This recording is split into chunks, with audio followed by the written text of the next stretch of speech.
So, nandito ako sa Petro Hill side ng UP Manila. Wait. Ito yung bagong building ng Med ata. I forgot. Pero, dito sa may PGH, kapag papunta ka ng Padre Faura, siguro mga ilang meters kaya to? 500 to 600 meters. Tama ba? Yung walk, meron dong masarap na lugaw or gotohan. So, I'm hoping bukas sila at nandun sila. So, I'm gonna eat lugaw. Tapos, ang alam ko, ito yung Henry C. Building ng Med. I forgot. Ito, University Library pala to. I think so. So, again, UP Manila is in PGH or ano ba? Basta sa isang place ang UP Manila at PGH. Syempre magkakaibang building lang yung mga colleges. So ito, PGH na to. Itong basta yung nilalakaran ko, PGH na siya. Like ito na yung hospital. Wala lang, share ko lang. Oh my god, mukhang open sila. Oh my god, oh my god, oh my god, oh my god. They're freaking open. Oh my god, oh my god. Okay. Masaya ako now kasi naabutan ko sila dito. Kasi lagi akong late na picture pala yung Gcash, wait. Lagi akong late umuwi from clinics kasi nga patients ganon. Pero ngayon, wala kasi akong patients. So maaga ako nakauwi. Tingnan nyo, may araw pa. Pag umuwi ako, gabi na. Wala nang araw. Kaya naabutan ko sila dito. 5:30 daw sila nagko-close. Like 5:30 to 6, wala na. I'm so happy.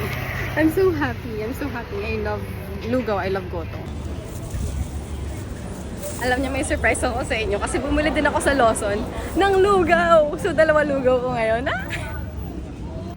Ayan, kakawi ko lang. Ito na nga. Ito na ang in-order ko na lugaw. Alam niyo, kahit everyday ko to kainin, lugaw, okay lang. Ganun ko siya kagusto. Okay, lugaw from Evans Goto. Tapos, I have food here! Ay, may lugaw ka! Arroz caldo.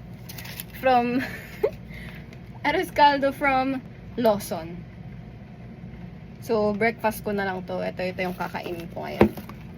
Kaya ako bumili to kasi, syempre yun, galing yung convenience store. Ito, as in, niluto talaga na, bagong luto at lahat. Tapos ang dami ko pang in-order from Lawson kasi gagawa ko ngayon ng heavy case discussion, yung NSRP case discussion ko. So, hindi ako makakalabas, hindi ako makakaluto, I need food, energy, fuel for my body and my mind. So, eto, meron pa akong take-out from Lawson. And salad. Share ko lang ang aking mga food. At kakain ako ng arroz caldo, ng goto, ng lugaw. Basta kanin na may sabaw.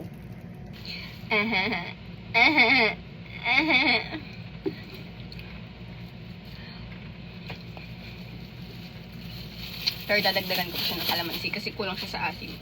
And it's my discretion. Like, it's my preference. I want it maasim. Parang